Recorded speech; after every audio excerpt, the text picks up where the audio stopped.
오늘의 사연을 시작합니다. 안녕하세요. 저는 40대 초반 여성입니다. 작은 사업체를 운영하고 있으며 돌싱으로 혼자 살고 있습니다. 큰 규모의 사업을 하셨던 아버지 덕분에 나름 넉넉한 학창 시절을 보냈고 유학까지 부담 없이 다녀왔습니다. 대학교 졸업 후에는 대기업에 입사해서 일을 하였습니다. 하지만 직장 생활에 회의감이 들기 시작했고 저만의 사업이 하고 싶었습니다. 사업을 하고 계셨던 아버지의 반대가 심했지만 오랜 설득 끝에 아버지 밑으로 일을 배우기 시작했고 아버지의 회사에서 일부 사업부를 가지고 나와 계열사를 만들어 운영하기 시작했습니다. 이미 매출이 잘 나오던 사업부였기에 첫 사업부터 안정적으로 운영하면서 사업에 대한 전반적인 공부와 경험을 쌓기 시작했습니다.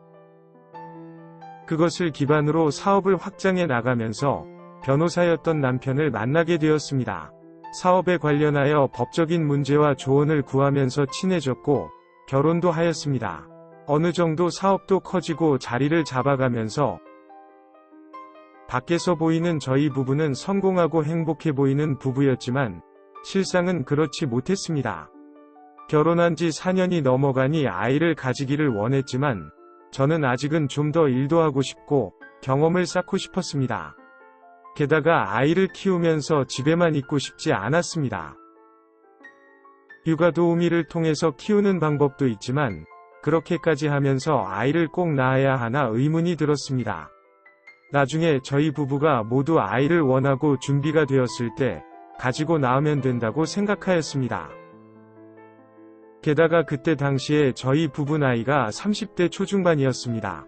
하지만 남편의 아이에 대한 요구는 계속되었고 결국 임신을 하게 되었습니다. 남편은 엄청 기뻐하였지만 저는 즐겁지 않았습니다. 서로 합의하에 된 임신이 아니라 거의 남편의 계략에 속아서 된 임신이었기 때문입니다. 가임기 시즌에 퇴근 후에 유독 술 한잔하자며 술자리를 만들었고 그럴 때마다 평소보다 더 좋은 분위기를 연출해 가면서 정신을 못 차릴 때까지 술을 많이 마시게 만들었고 그런 날이면 어김없이 관계를 가졌습니다. 다음날 아침이면 남편은 피임을 잘하였다면서 걱정하지 말라고 저에게 거짓말을 하였고 저는 그 말에 여러 번 속다 보니 어느 순간에 임산부가 되어 있었습니다. 남편은 끝까지 자기가 거짓말 및 의도한 것도 아니고 피임 도구 불량이 있었던 것 같다고 하지만 저는 남편의 말을 믿음이 가지 않았습니다. 결국 임신 우울증까지 왔는데도 남편의 계속된 잠자리를 요구하였고 정말 미칠 것만 같아서 남편과 각방을 쓰기 시작했습니다. 각방을 쓰기 시작한 초반에도 몰래 제 방에 들어와 잠이 든 저와 관계를 가지고 나가곤 하였습니다. 몇 번이 그런 일이 있고 난 이후에는 퇴근하고 집에 와서는 제 방에 들어가 문을 잠그고 방에서만 지냈습니다. 그때는 제 자신이 너무 힘들고 남편의 배신감이 너무 컸습니다. 그래서 밖에서 남편이 뭘 하고 다니는지, 살았는지 죽었는지 관심조차 없었습니다. 그런데 어느 날부터 남편의 바람 피운다는 소문이 들려오기 시작했고 얼마나 지나지 않아 그 소문은 사실이 되었습니다. 내연녀와 데이트하고 숙박업소에 들어가고 차 안에서 스킨십하는 등 수많은 사진들과 그것에 관련 카드 내역들이 차곡차곡 쌓였고 그것들은 본 남편은 순순히 바람피웠다는 사실을 인정하였습니다. 한 번이 실수라며 저에게 용서를 구했지만 저는 지난날의 상처들이 있는 상태에서 남편의 바람까지 용서해 줄 수 있는 사람이 아니었나 봅니다. 며칠도 안 돼서 뱃속에 아이를 유산하였고 그 후에는 남편과 이혼도 진행하였습니다. 이혼 소송과 상간녀 소송을 하면서 그나마 남편에게 남아있던 일말의 정마저도 다 떨어졌습니다. 그래서 그런지 남자라면 치가 떨렸고 다시는 연애와 결혼 같은 것을 하지 않을 거라고 다짐을 하였습니다. 열심히 일에만 미쳐서 살았습니다. 그러다 40살이 되고 나니 사회적으로도 경제적으로도 나름 성공을 이루었지만 기쁨과 여유를 같이 즐길 가족도 없고 그 흔한 취미도 없었습니다. 살면서 가본 여행이라고는 전 남편과 간 신혼여행뿐이었습니다.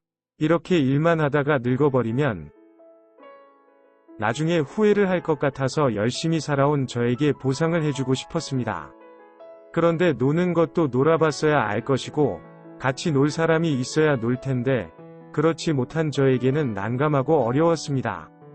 몇 번 떠난 해외여행에서는 새로운 사람들을 만나긴 했지만 무언가 불편하기도 했고 수시로 회사 업무 전화를 하면서 국제전화비만 왕창 나오고 여행도 제대로 즐기지 못했습니다. 결국 여행도 제대로 못 즐기고 말도 음식도 안 맞는 곳에서 비싼 돈 들여가면서 있는 것보다는 한국에 있는 것이 더 좋다고 생각이 들었고 연예인들이 많이 산다는 제주도에 전원주택을 샀습니다. 그리고 무조건 한 달에 한 번은 꼭 내려가서 쉬었다 오는 걸로 마음을 먹었습니다. 시내에서는 조금 거리가 있는 외진 곳에 있는 전원주택이어서 그런지 갈 때마다 풀들이 제 키만큼 자라 있었습니다. 도착해서 풀 베고 청소하고 먹을거리 사려 마트 다녀오면 하루가 끝났습니다. 그리고 다음날 다시 서울로 올라가기 바빴습니다. 비행기를 타고 오니 여행 오는 기분이어서 좋기는 하지만 제주도를 즐기지 못하고 매번 돌아가는 것이 너무 아쉬웠습니다. 결국 큰 마음을 먹고 한 달에 일주일은 제주도에 머물면서 재택근무를 하기 시작했습니다. 서둘러서 업무를 끝내고 나면 구경도 다니고 맛집도 찾아다녔습니다. 그렇게 제주도에서 지내다 보니 자연스럽게 이웃사촌들과도 왕래가 생기기 시작했습니다. 그날도 이웃집에서 바베큐 파티를 한다고 하여서 놀려가게 되었습니다. 오랜만에 사람들과 술도 마시면서 이야기도 하고 어울리다 보니 너무 마음도 편하고 좋았습니다. 그날의 기억이 너무 좋았던 저는 다음번에 제주도 내려가면 제가 파티를 열어야겠다고 생각을 하였습니다. 또 한 달이 지나서 제주도 집으로 내려왔습니다. 마음먹었던 대로 동네 사람들과 파티 약속을 잡고 혼자서 준비를 시작했습니다. 하지만 생각처럼 만만치 않았습니다. 무성이 자란 풀도 베야 하고 각종 장도 봐야 하고 테이블 세팅 등 파티할 장소도 만들어야 하고 먹을 것도 만드는 등 해야 될 것들이 너무 많았습니다. 결국 동네 사람들이 있는 단체 채팅방에 도움을 요청을 하였고 옆집에 살고 있는 남자가 시간이 된다면서 왔습니다. 남자에 대한 감정이 좋지 않았던 저는 그냥 혼자 할 수 있다고 가라고 하였지만 혼자서 어떻게 다 할 수 있냐면서 괜찮다면서 부담 갖지 말라고 하면서 이것저것 알아서 일을 하기 시작했습니다. 막막했던 저로서는 고맙기는 했지만 제 집에 외간 남자와 둘이 있는 것이 너무 불편했습니다. 그런 저를 눈치챘는지 조심히 저에게 혹시 최근에 이혼하셨나요? 라고 물어보았습니다. 너무나 어이가 없던 저는 퉁명스럽게 최근은 아니지만 이혼한 것은 맞다고 하였습니다. 그 남자는 자기도 이혼했고 배우자에 대한 상처가 커서 무작정 여자라면 거부감이 들었던 적이 있었다면서 제가 왠지 그래 보이는 것 같아서 물어본 거라고 하였습니다. 그러면서 본인의 이혼한 이야기와 전 부인에 대한 이야기를 하는데 너무 공감이 되는 것이었습니다. 그렇게 둘이서 한참을 각자 전 남편, 전 부인 이야기를 하면서 일을 하다 보니 준비도 얼추 끝이 나고 동네 사람들도 하나둘씩 오기 시작했고 그날도 즐거운 시간을 보냈습니다. 사람들이 가고 나니 또 해야 할 일들이 산더미였습니다.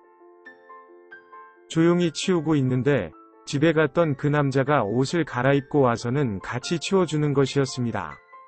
너무 고마웠고 또 이런저런 각자 인생 이야기를 하면서 제법 친해졌습니다.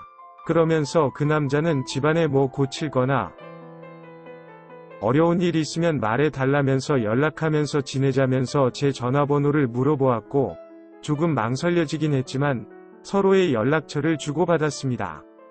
제가 없는 동안에 수시로 그 남자가 와서 망가진 나무 데크와 테이블도 고쳐놓고 풀도 정리해 주었습니다. 그래서 고마운 마음에 양주를 선물로 그 남자에게 주었습니다. 그날 저녁 집에서 쉬고 있는데 그 남자가 좋은 술은 좋은 사람과 함께 마셔야 더 빛이 난다며 안주와 양주를 들고 저희 집으로 찾아왔습니다. 한 잔 두 잔 마시다 보니 집에 있던 맥주까지 다 마셨고, 술이 약하다던 그 남자는 제 침대에 누워서 잠이 들었습니다. 먹었던 술자리를 치우고 거실 소파에 누워 있는데 제 머리는 온통 제 침대에서 자고 있는 그 남자 생각뿐이었습니다. 제 방을 자꾸 왔다 갔다가 하였는데 그 남자가 들어와서 같이 자자고 부르는 것이었습니다. 소파가 불편했다는 말도 안 되는 핑계를 대며 그 남자 옆에 누웠습니다. 갑자기 저를 와락 안고 자는 것이었습니다. 가슴이 너무 두근거리고 몸이 바들바들 떨렸습니다. 저도 모르게 제 입술은 그 남자 입술에 닿았고 제 손은 그 남자의 아랫도리에 있었습니다.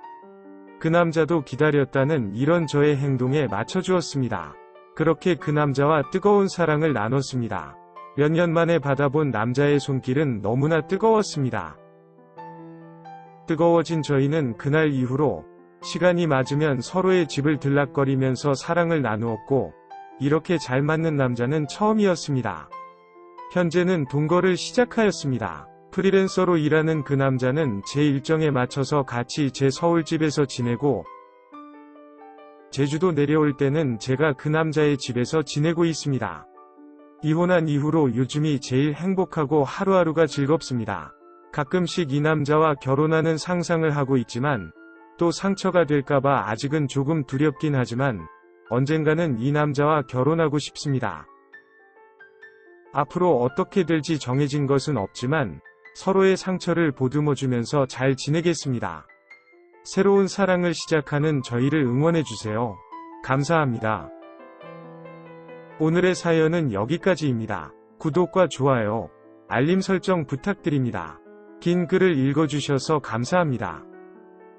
구독과 좋아요 꾹꾹 눌러주세요. 꾹꾹. 알림 설정도 꾹꾹 눌러주세요.